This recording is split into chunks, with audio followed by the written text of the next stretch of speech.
Are you struggling for consistency in your sim racing? Does your iRating look like a roller coaster? If so, we have good news for you. The way to get more consistent is to first understand what you're doing differently than the professionals. And VRS is the answer. With our competitive subscription, you will have the telemetry, setups, tutorials, and everything else you need to fully analyze your driving. Our data packs and the ability to compare your driving with the best in the world will show you exactly where to adjust your inputs, change your driving line, and shave seconds off of your lap times. And our powerful and precise Direct Force Pro wheelbase and precision pedals are being used by some of the world's best drivers. All these champions agree that VRS hardware is not just the best on the market, it's also priced well below the competition. So if you're looking to upgrade to direct drive and the best pedals in sim racing, VRS is your answer. If you want to get better, get faster,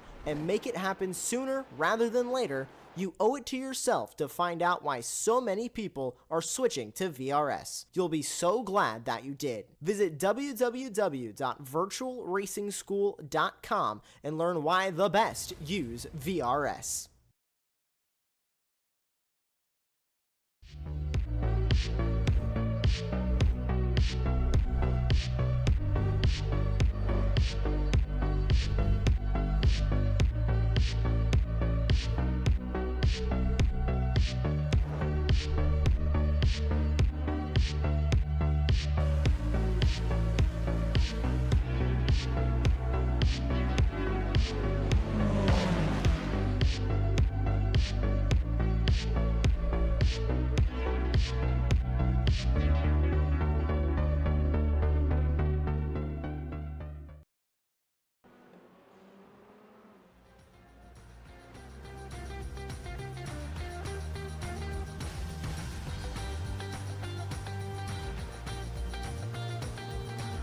Last week at Brands Hatch, it was another first-timer this season to take the win, as Russell Soto took the top step of the pro class, with Ryan Goff and Christopher Murray taking a share of the points lead.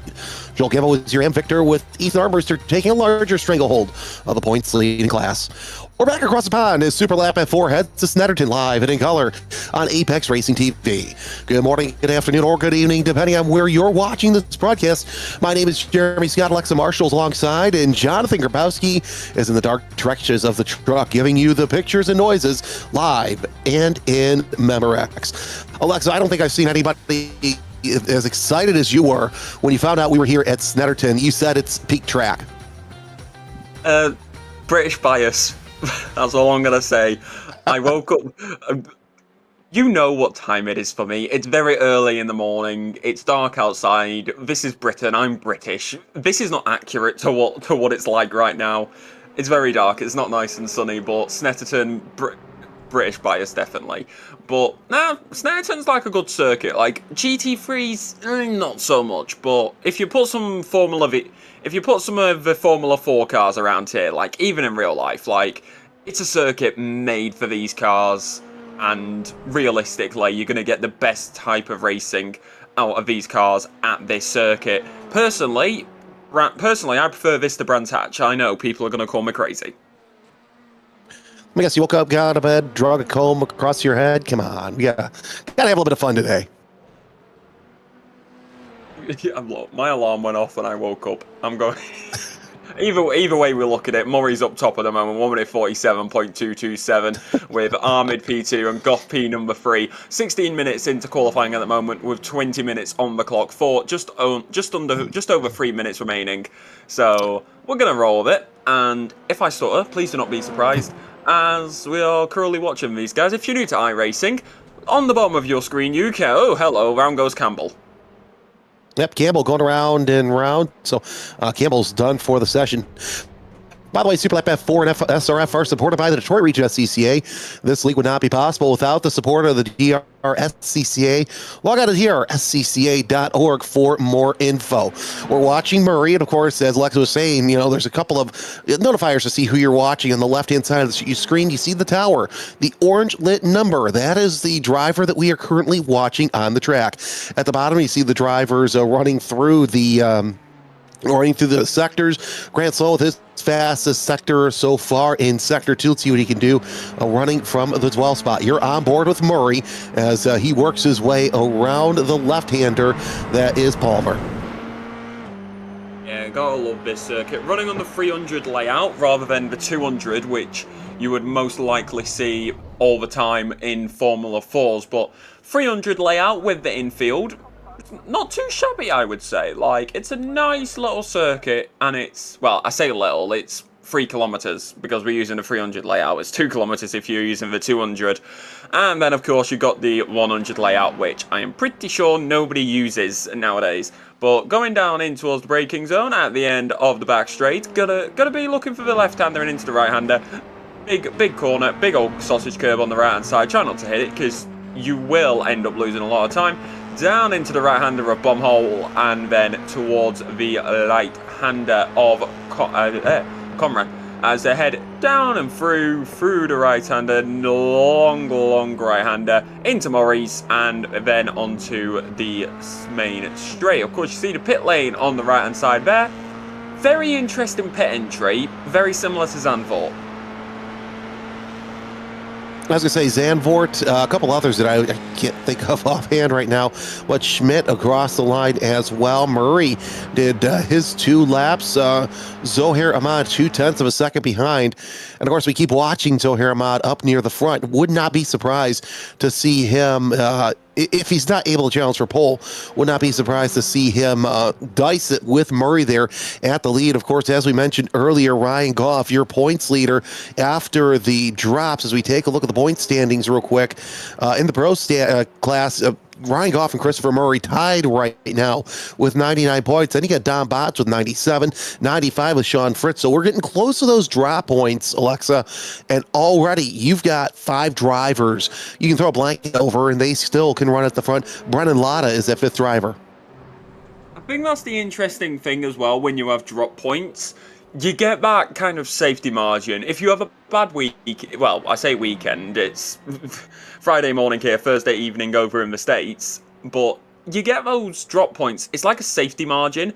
Like, you have a bad result, you know that you can go again, as Grayson is going to come to the line here, P number 11 currently over the timing point, and that is going to stay where he is for the time being, and that's going to be that for qualifying, as Checkered does drop here at Snetterton.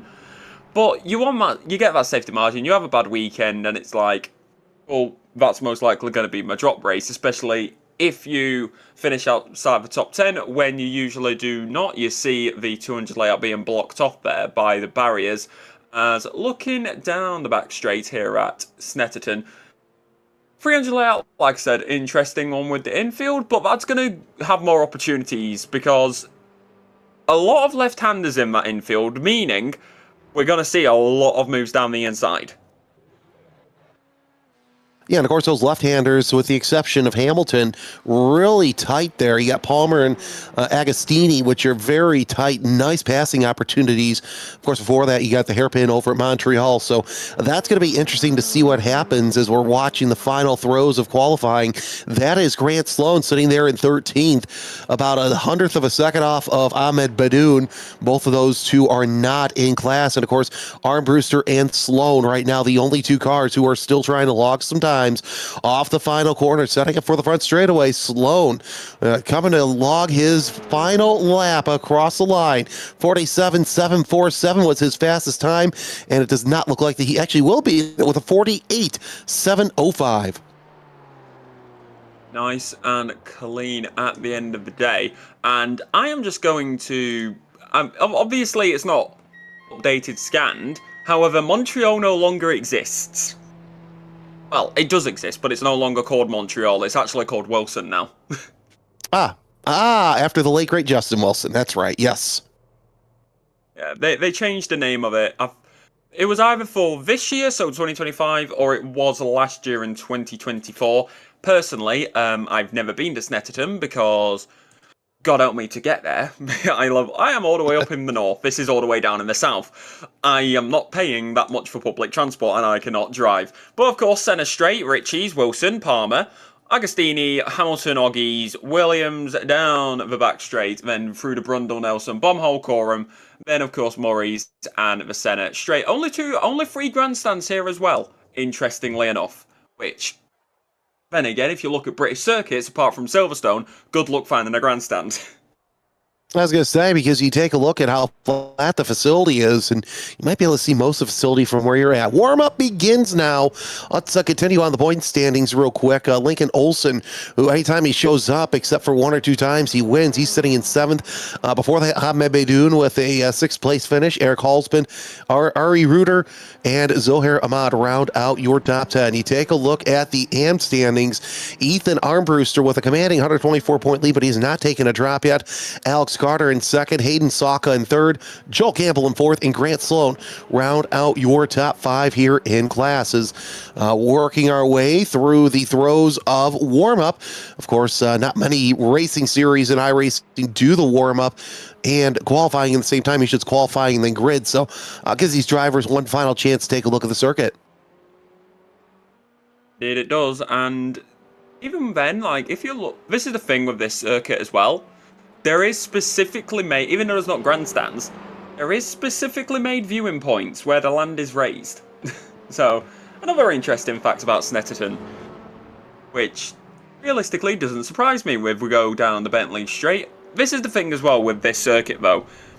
How do you look at it with the standings? Because obviously Snetterton's not everybody's favourite, sadly, as that is going to be Mike Schmidt who will end up spinning the car around through the left-hander. And so how is that going to affect the drivers? Because if it's not everybody's favourite, there might not be as much preparation going into it, because not everybody likes to drive certain circuits.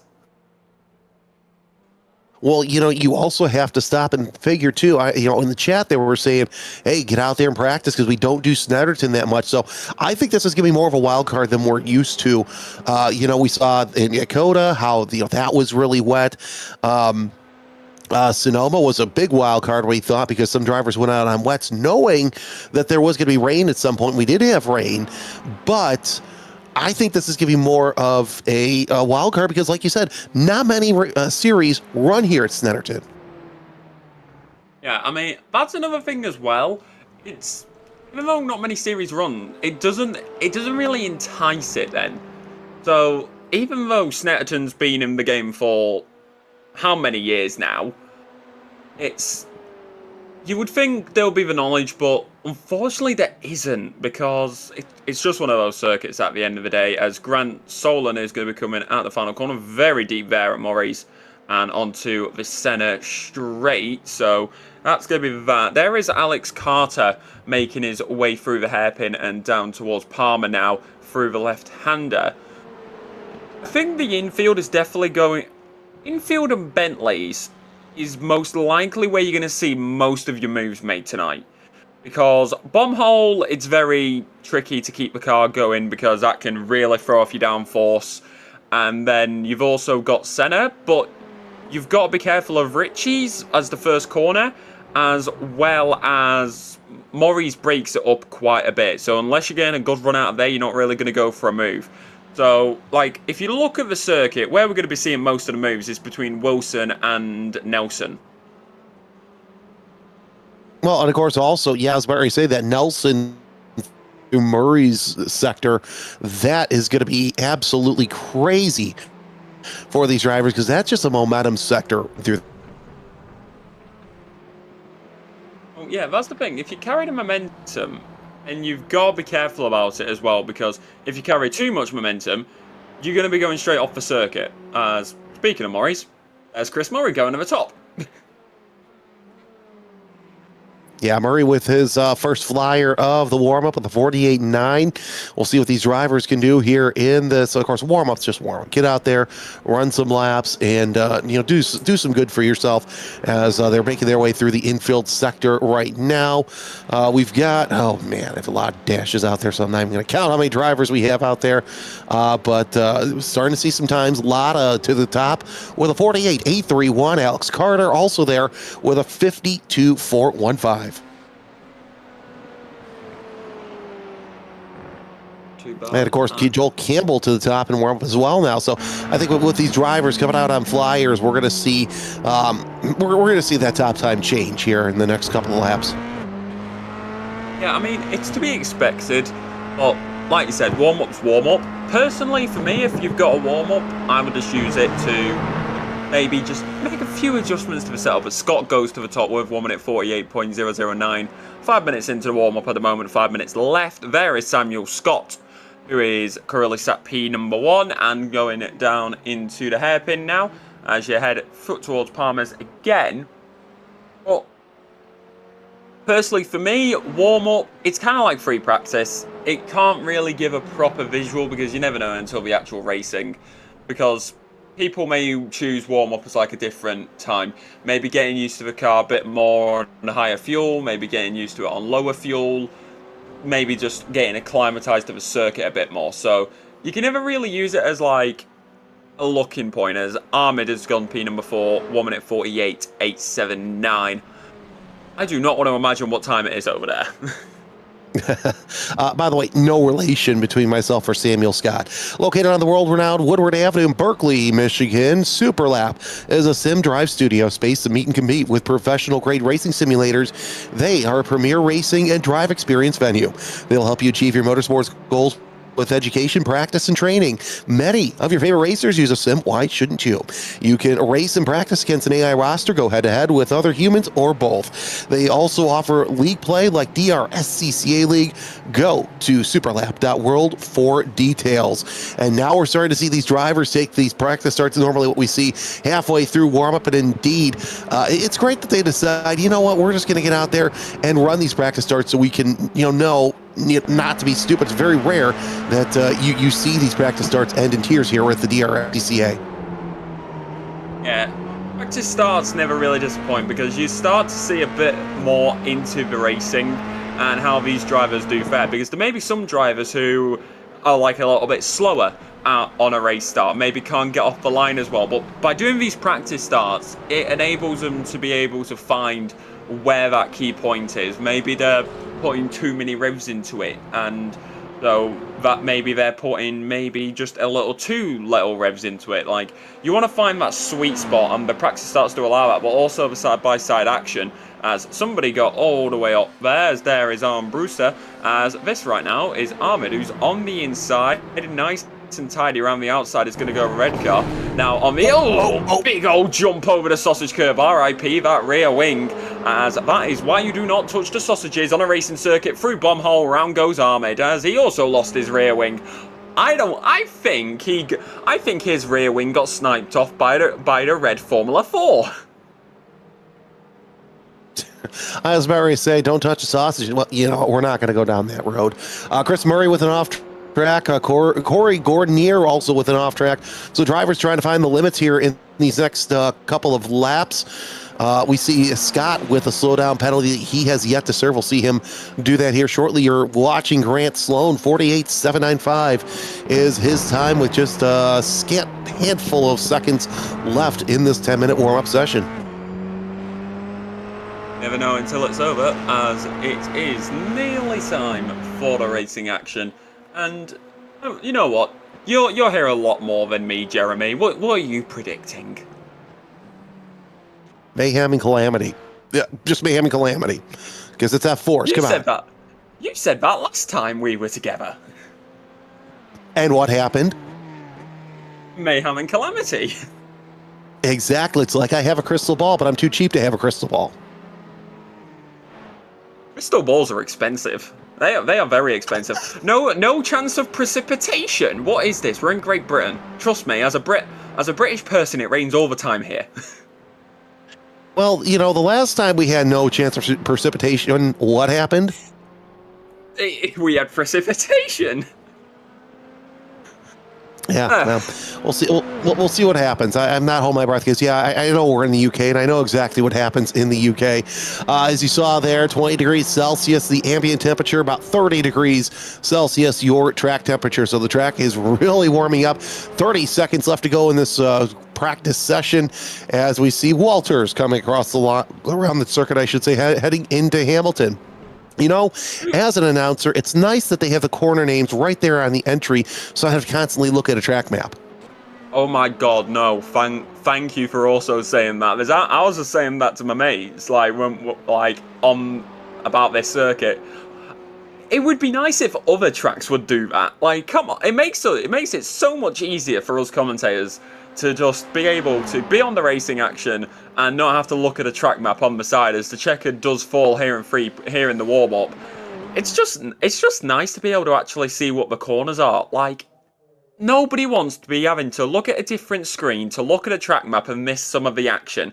But we're about to get a racing underway here at Snetterton. So let's get ready to rumble, shall we? It is in Great Britain. We are in Norfolk, and it is Chris Murray who will be in P number 1 with Ahmed P number 2 and Ryan Goff P number 3.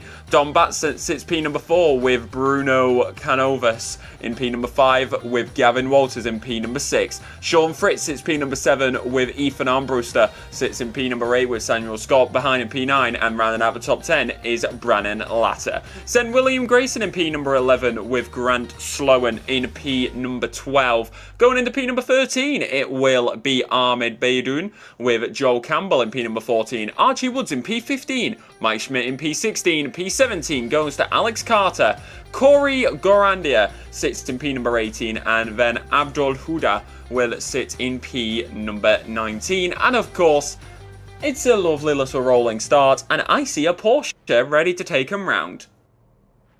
You know, funny story about track maps. I was doing the Sim Gaming Expo, the lead series, and I pull up with all my stuff, and I had a track map of a very well-known track that they were doing.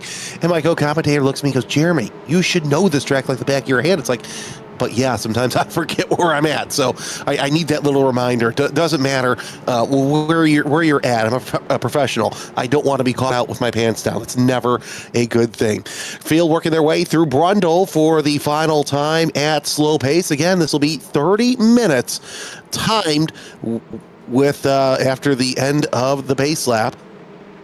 As we get set for tonight's race, we're sending 19 to the green, so a healthy field as everybody working their way around. Murray and Ahmad on the front row around Coram.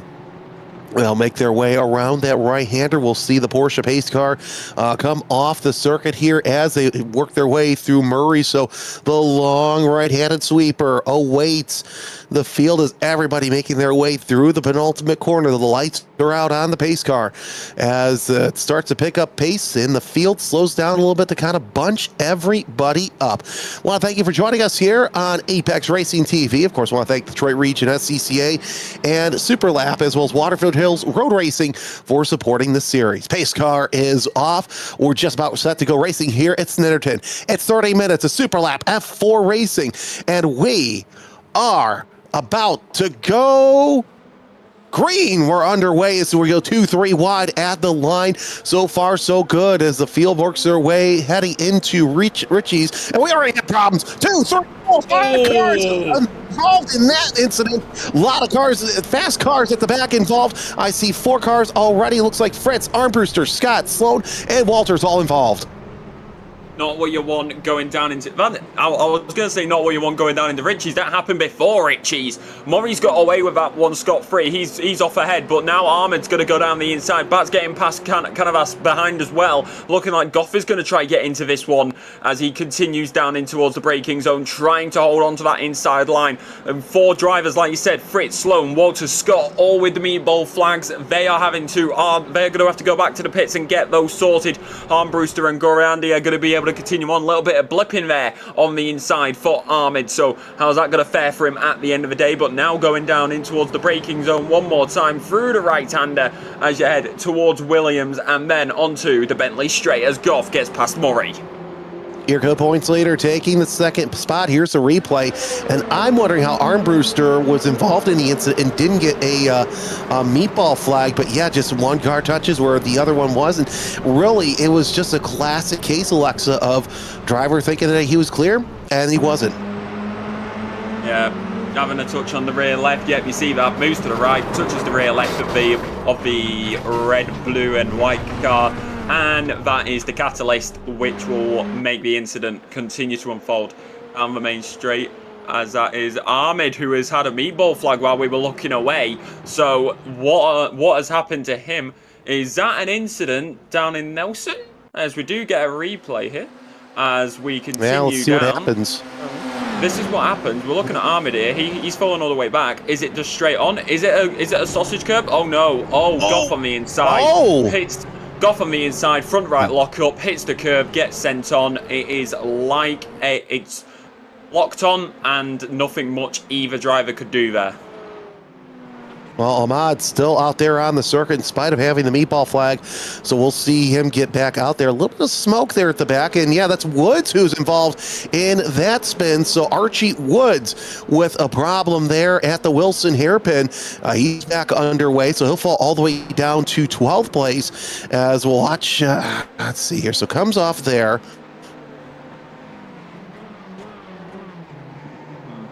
And just, yeah, way too fast for the corner.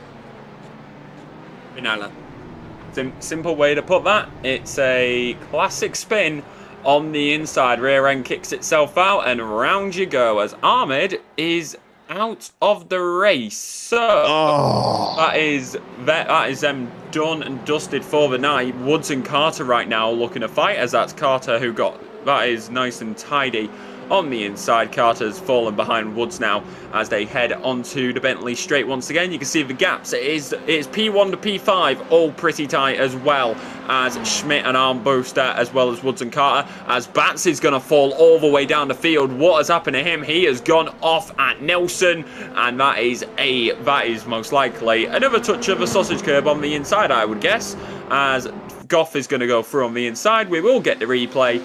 Is it going to be the classic? Is it going to be what always happens here? As there is Canovas is going to be right there. They get through nice and clean. Oh, it's just a loss on the rear end going into Nelson. Yep, that sometimes happens, you know. Let's see if we can. I mean, this, like I said, Mayhem just always happens here in F4, and you know they'll even themselves out, not a big deal. But Murray with a 1.7 second advantage. Canovas, Lada, and Campbell though in a tight battle for second place. We see Lada knocking on that rear attenuator of Canovas, working their way into the infield section. You're on board with the driver of the third place car, Brennan Lada, up 7 positions, and a lot of that's due to the early mayhem that we saw there on the start.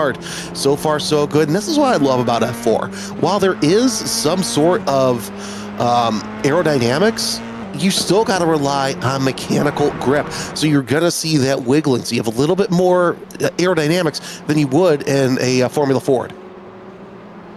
Yeah, a bit more aerodynamics, just still mechanical grip is king. I think we can all agree with that. Like, it's just one of those things where you just gotta rely on it in so many things, including these cars, as Carter is blipping in and out for a moment, it seems. So maybe some connection issues happening on their end, unfortunately. But at the end of the day, it is going to be all the way down as you continue to watch this. Woods is closing in on Schmidt, going down into Palmer's was earlier.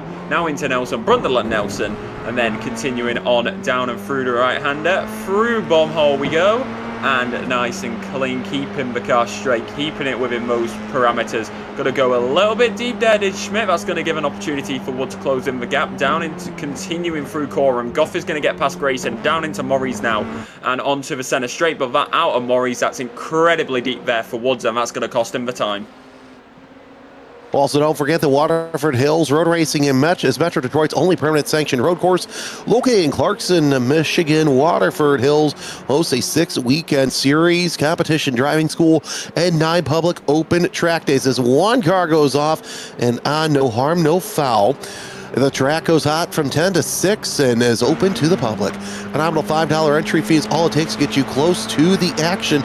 Check out waterfordhills.com for details. You can't get this close, so I'll say that much. As we're looking out the back of Canovas. Canovas trying to close in on Murray for the lead. So this 3-car battle for the second place now is a 4-car battle for the lead. As Canovas, who just ran the fastest lap of the race, the 48.170, is slowly reeling in your leader, running about about 0.6 of a second faster than Chris Murray. Gonna hold on to it at the current moment, closing in at 7/10 at the moment onto Bentley's. Is he gonna be able to close it in even more? Maybe the setups will be a difference. Woods and Schmidt still battling in their positions further back, and they are going to be going to wheel, side by side onto Bentley's now. They continue to go down here, continuously hounding at the back, but now that is going to be it, as Schmidt is continuously with a good defence here. But the number 12 of Woods closing in, looking and lurking, looks on the inside of Brundle, but deciding against it. It's a very tricky corner to get right. Oh. Just like that, straight on at Nelson, and that is going to cost him even more time. Murray's at the start of the lap, and then of course Nelson just there. Oh, Goff with a off right there, coming out of Murray's and heading down the center straight. I gotta give props though to Schmidt for having a nice defensive block there through the Bentley straight. That's how you do it, kids. You don't mirror block. You gotta fade over. Someone calls it the Pruitt fade, I should say, as Goff falls back to 7th place. He's lost 4 spots, of course, being involved in the incident with Zohair Ahmad, who is now out of the race, and get to fall back just a little bit more. Ethan Armbruster, your AM points leader, knocking out the door there for that 7th place. There he is in 8th place, losing just a little bit of time, but still he's fast enough to where he can catch up to the pro points leader. Close in for it. I mean, you want to get those points as much as you possibly can as they continue into the left-hander. Maybe a little bit deep there for Bats, as that's going to give Goff an opportunity to close in that gap even more as they now head into Hamilton and then into the right-hander to take you towards Bentley. Nearly approaching that 10-minute mark, nearly 1/3. So I would say some drivers are going to be I'm guessing some drivers will be thinking about it, but now this is the battle for the lead. You got Murray, you got Canavas, you got Latter, and you got Campbell, who are choosing their opportunities, going down into Brundle and then Nelson into the right-hander. Try not to hit the sausage curb on the inside, which Canavas will do. That's going to give Latter an opportunity. They're going to get the inside move just before bomb hole, and they will get that move done. I feel like our commentator's curse is on another level tonight, Jeremy. It really is, and you know what? I've just got to say this. I know it will make the highlight reel. If you're going to touch the sausage curbs, don't do it in public while we're watching. Just going to say that right now. Don't touch the sausages when you're watching, because that's when you're really going to mess up and have your. Never mind. We're not going to go down that road. We enjoy staying relevant here. Canovas really looking pretty good out there. He's got 10 points. He last ran at Road Atlanta, which was another calamity race, but really a 3rd place is a good showing for him right now, as he's trying to get back that 2nd place from Brendan Latta. Indeed he is, and he's going to try go for it through the left-hander now and towards the right, and then towards another left-hander. You go left here quite a lot. What is this, NASCAR? We're in Britain. There shouldn't be this many left-handers in an infield section.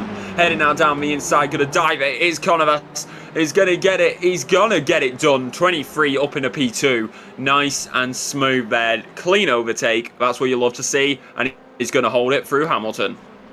Now we got a little bit of a replay here, and of course we see how smooth Canovas is. He use that draft to your advantage as you come out of Williams and heading down into Brundle, and man, that was just a smooth pass right there, working their way around the circuit. And now 1.9 seconds, 2 seconds behind Murray. The chase is on once again to catch up to the leader. Dun, dun, dun, dun, dun, dun, dun.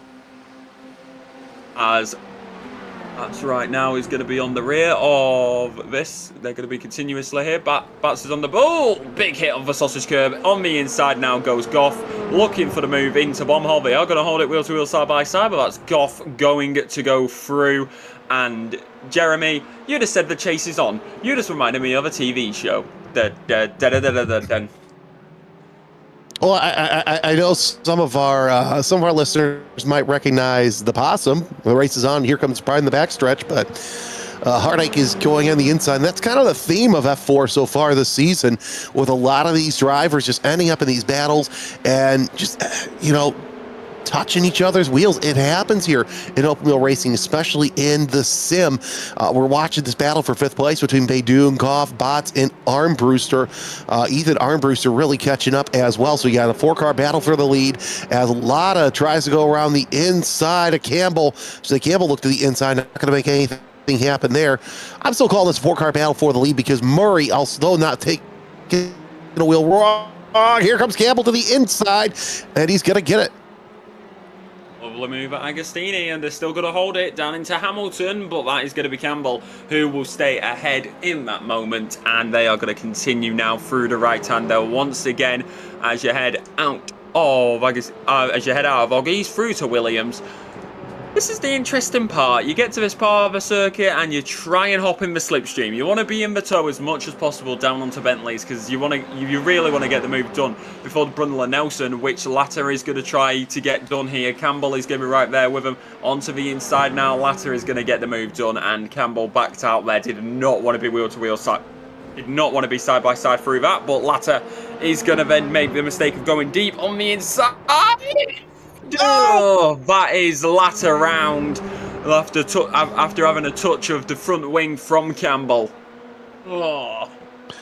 Well, I was going to say that's giving Canovas a chance to open up the gap, but yeah, we just keep talking about all the touching that some of these cars do as we see that Lotta goes off just a little bit, and Campbell goes for a spot. I don't know if it was more Lotta shutting the door on him unnecessarily or Campbell just being in the vortex of danger, which that's what I'm thinking. I think it was more Campbell being in that vortex of danger that kind of messed with that incident. Yeah, I mean, it's the simple rule of Snetterton from my experience. Do not go on the inside of bomb hole because it's already off. And then that just happens, touch on the rear end, and it sends it round. If you're going to go for a move on the inside, you go for Coram. You bomb hole with the way that the corner is, and it's banking on, and it's change on the inside compared to the outside, because it's kind of like a banking to use. So that extra momentum, you try to go for a move, you're just going to end up into the rear end of another car, which we saw there. So, rule of Snetterton.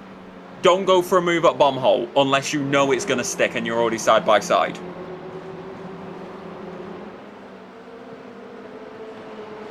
Well, you can say that about any sort of a pass that happens as we're still watching this battle for 4th between Baydoun, Goff, Bot, Lotta, and now Armbruster.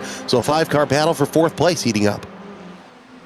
It is now down the Bentleys as you get Goff on the back now down into Brundle and Nelson. No sausage hit this time by any of the drivers in frame, thankfully.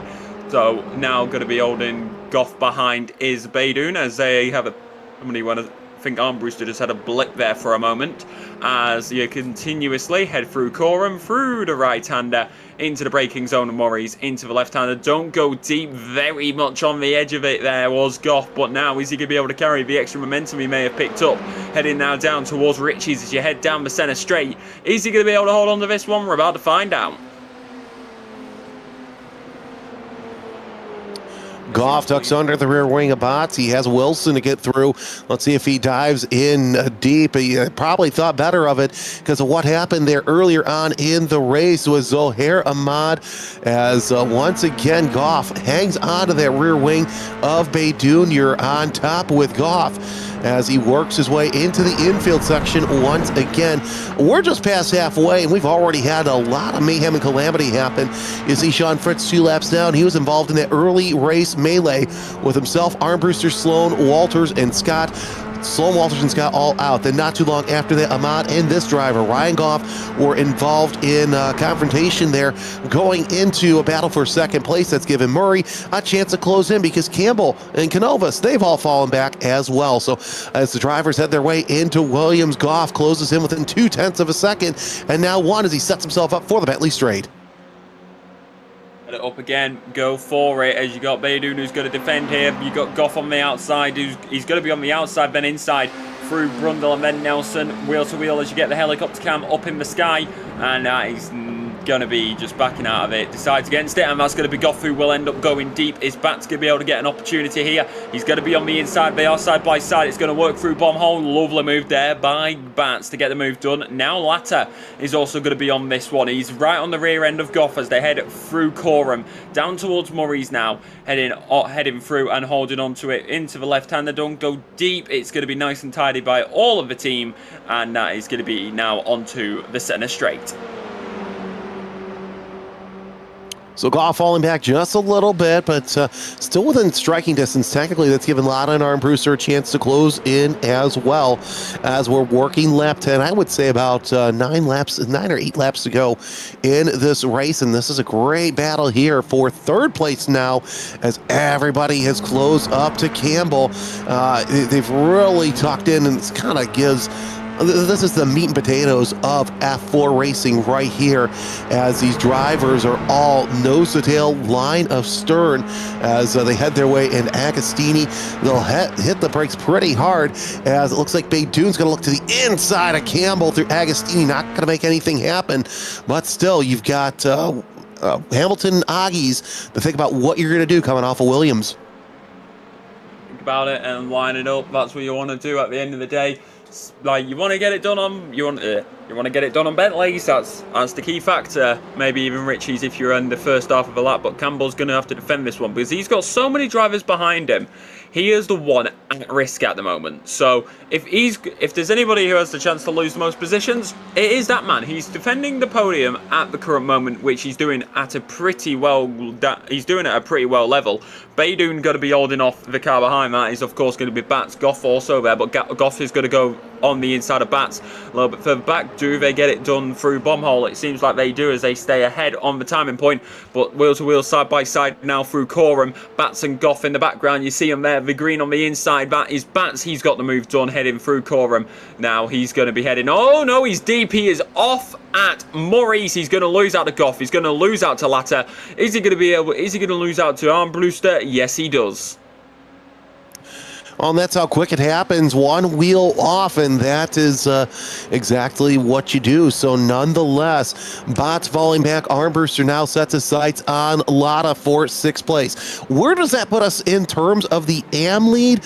Well, Armbruster looks like he's got a couple cars between he and 3rd place Joel Campbell. He's got to get around Latta, Goff, and Baydoun. I really hope one of them has some sort of issue. Of course, we got to wait for the stewards also to roll on a couple of other things. So really, where you finish on the track is not necessarily where these drivers are going to be, as once again we see Latta looking to the inside of Goff, and of course to the outside is Armbruster. Kind of knows what has to happen, but to the inside goes Goff on Baydoun, so it's all happening here for position.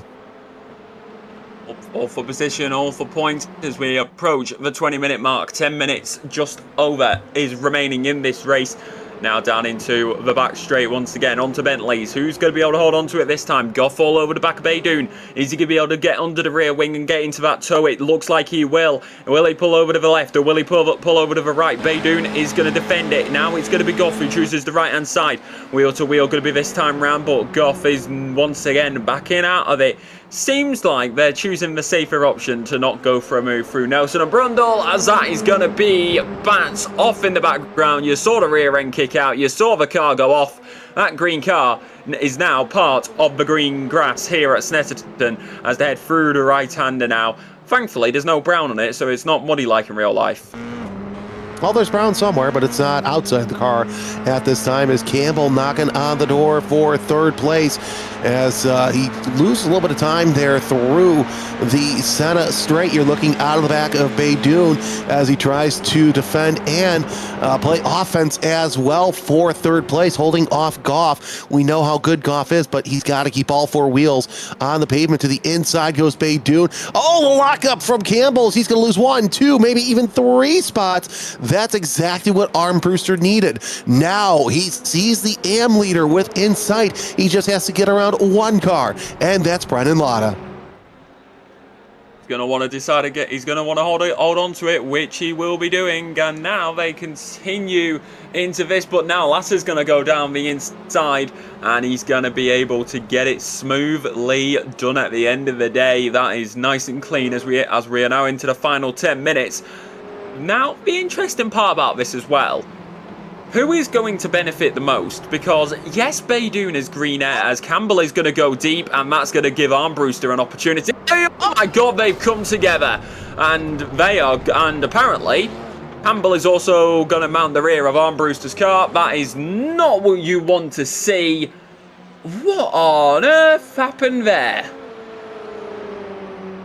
Well, that looked like a National Geographic special, if you ask me. Let's take a look at it as we see Campbell went wide. No surprise there. Went off course, heading into Williams. And I just think, once again, it was a case of Armbruster within the vortex of danger, not knowing that Campbell was on the left rear and just came up on him into the braking zone like he wasn't even there. So, your AM points leader, Granta, has no drops yet. So we might as well count this one as a drop race for Armbruster. We'll see how long it takes to get that rear wing. Now we see Goff trying to close in on Baydoun. They're side by side going into Ritchie's. No contact yet, pretty darn close, but Baydoun goes wide and he's gonna hold on to it as they come down off the first corner. They're still side by side heading into Wilson as Goff gets third place for now.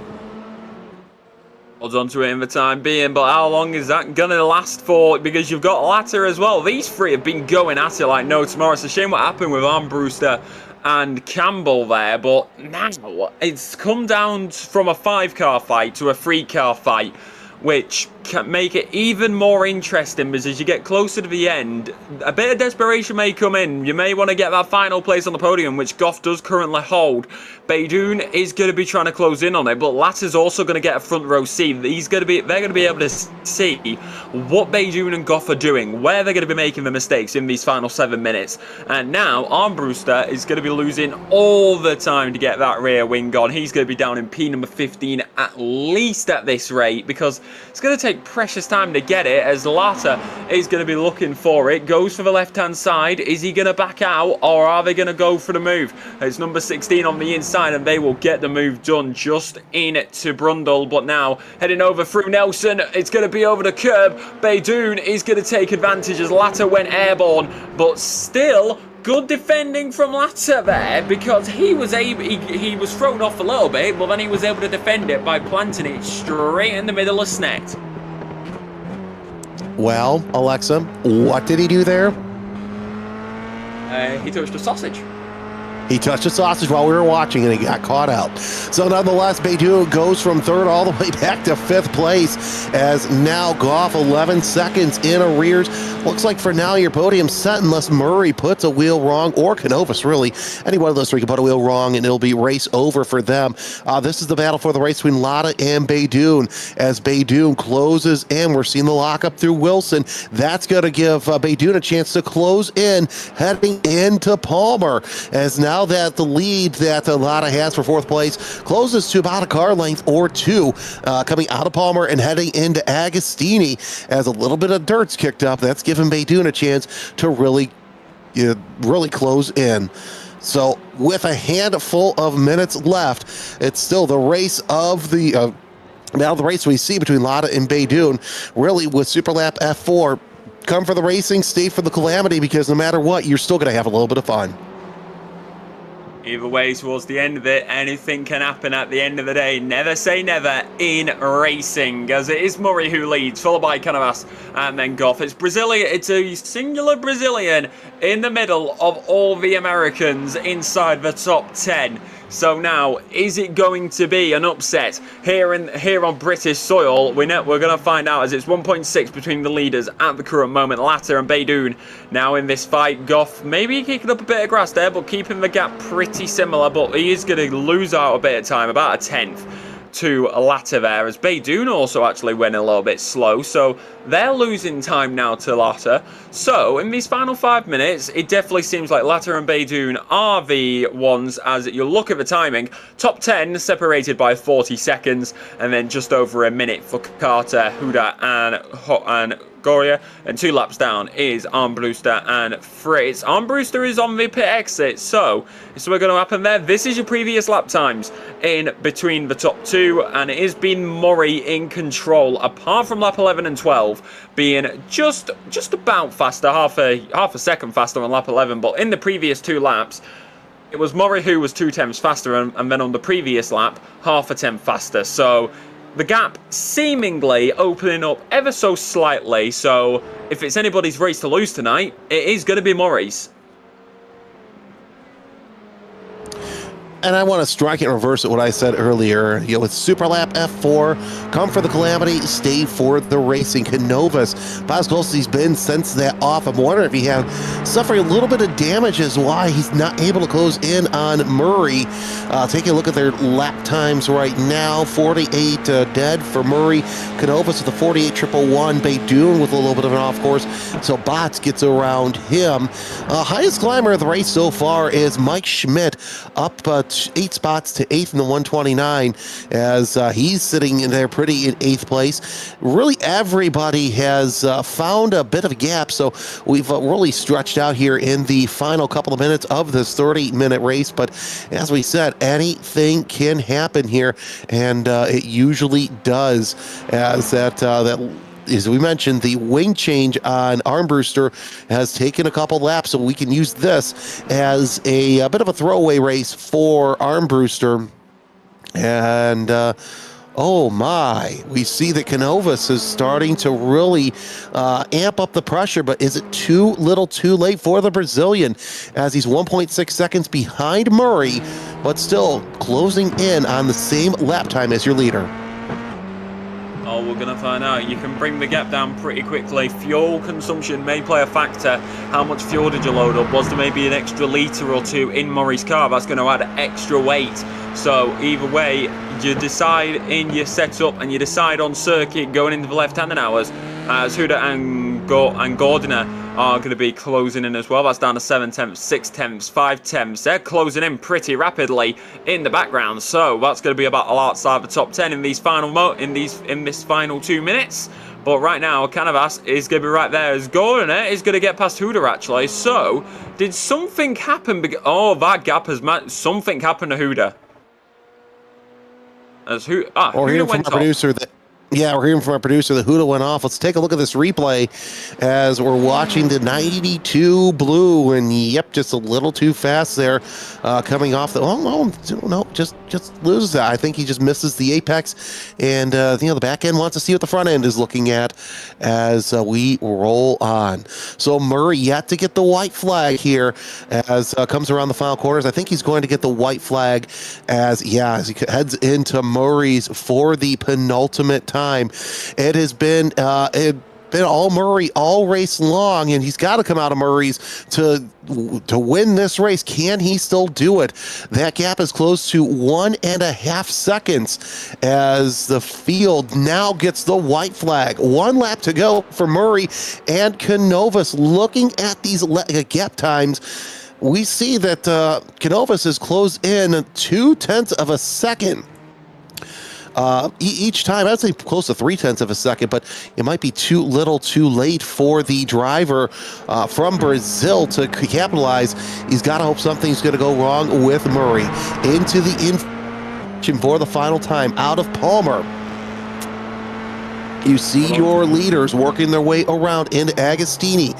So far, so good. You don't want to touch those curbs too much, as we see Schmidt trying to get around Woods for that 8th spot. You also have Bots and Lada in position for 4th place. Oh, this is a good one here as Bots tries to get around Lada. He's going to try and go high, wide, and handsome. I don't know if he can really do that, but he's going to do his best. Coming around Agostini into Hamilton. They are side by side. So far for that 4th spot. Of course, this is just for outside of the podium position that we're watching. Look at how close Bots has gotten on the back of Lada. Bots at one point was your points leader. Huda and Armbruster both have black flags for too many incident points. So they will have a time penalty, a little bit of a jump there going down the Bentley straight. That's going to give Lada a chance to have to defend going into Brundle for the final time. He's going to make Bots go high, wide, and handsome. So far, so good. They're side by side around Brundle. Now into Nelson. That's where Bots needs to be,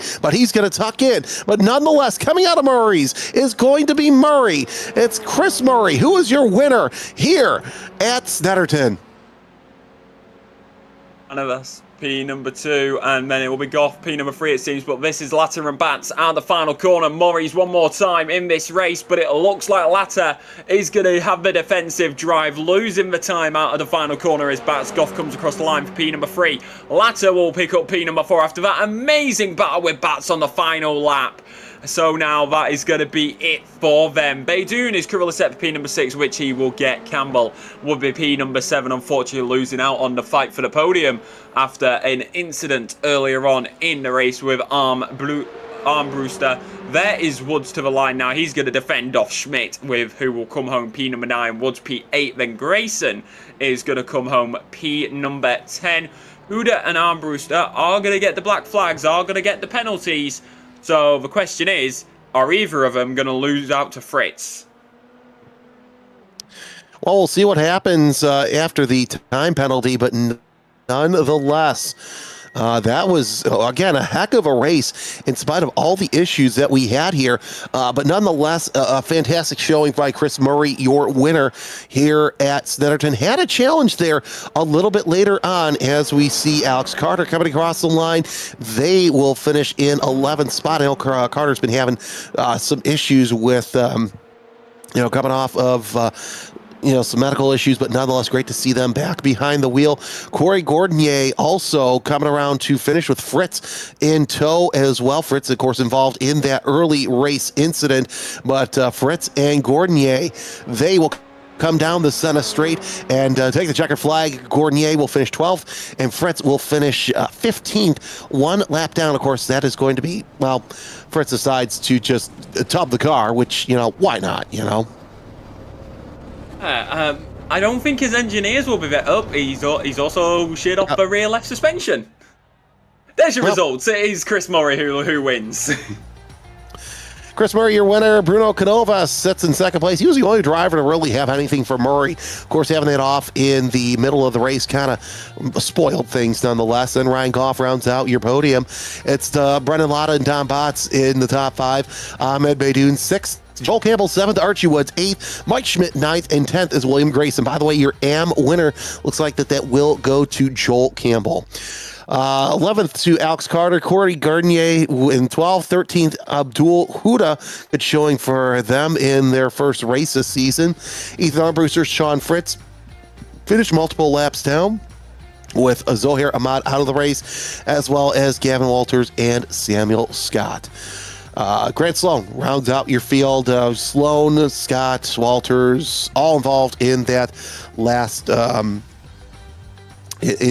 final, first lap, melee to say the least.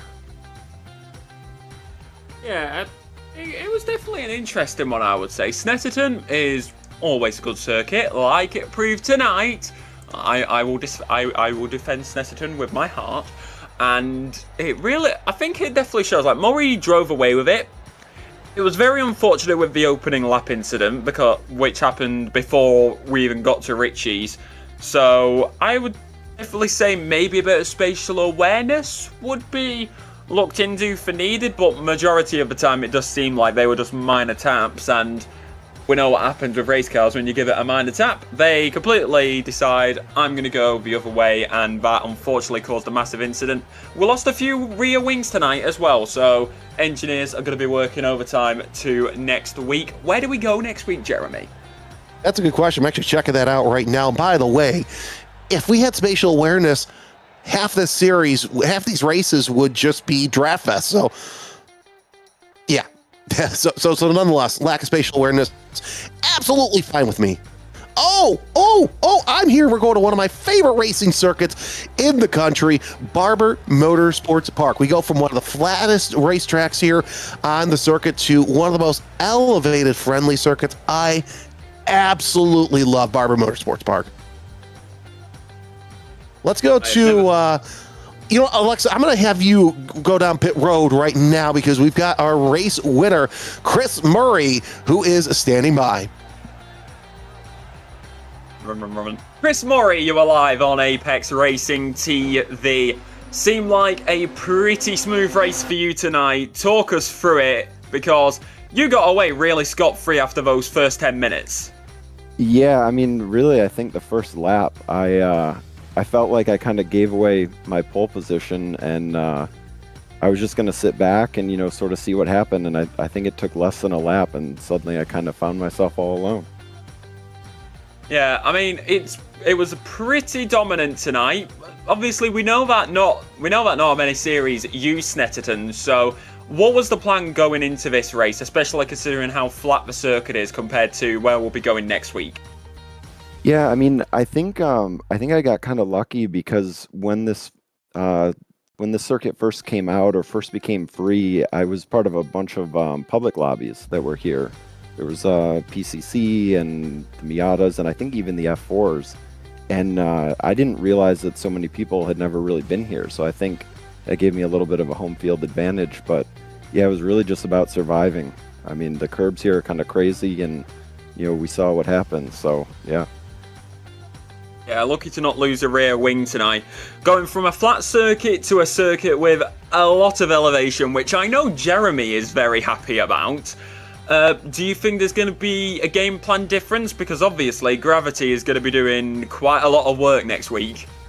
Yeah, I'm really excited. Next week is Barber, is that right? Yes. Yeah, I'm really excited about that. That's a really fun track, and I don't think I've ever driven this car there, so I'm really curious to see how it's going to feel and how the elevation there will affect it.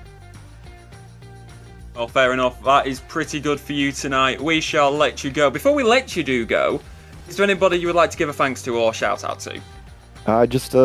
I'd like to give a shout out to you guys at Apex for putting on a good show, and of course the DRSCCA for putting this on. So I'm just happy to be here. Oh, thank you very much. We shall let you go and have a good night. Pop open that champagne after your win. All right, thank you guys. And that As was your winner, Chris Chris. Murray. Yeah, as your winner, Chris Murray. And gotta say, Alexa, thanks for coming on with us the past couple of races, and can't wait to have you back. Any final thoughts? Snetterton, love this circuit. Like I said before, bit of spatial awareness. Lost a few rear wings tonight. But either way, you're going to have fun next week, considering how different the elevation's going to be. It's very late, and Yeah, Charles. It's very late, and I want my bed. All right, I'll make this quick. Charles Bochelle joins me next week, so we'll be at Barber, and we're going to have a lot of fun. Before I let you all go, got to give a tip of the hat to the GOAT, John Force, announcing his retirement. One of my favorite personalities I've ever worked with in motorsports. The man has done it all. So, for myself, Alexa Marshall, and Jonathan Grabowski back in the production hub, my name is Jeremy Scott. Remember, keep it between the ditches, keep it pointed forward, and always stay greasy side down. We'll see you next time here on Apex Racing TV.